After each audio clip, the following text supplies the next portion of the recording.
Hey, what's up guys? I make videos about London. I lived in the city for 10 years, but I still didn't make any videos about Abney Cemetery, the park which is steps away from my house. It's so beautiful that could be a top attraction in London.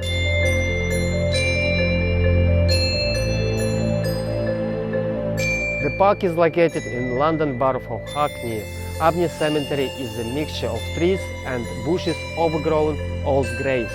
It looks so mysterious, like you are in an uninhabited place.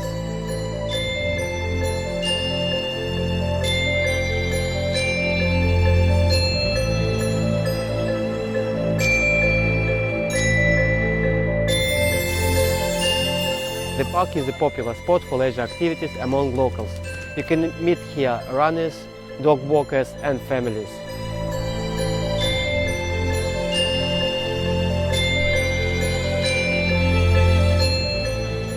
The park usually opens at 8 AM and closes at dusk. It means that in winter the opening time is shorter. Stay tuned with things happening in London and subscribe to my channel. I publish video every Friday. Thanks for watching. I'll see you in the next video.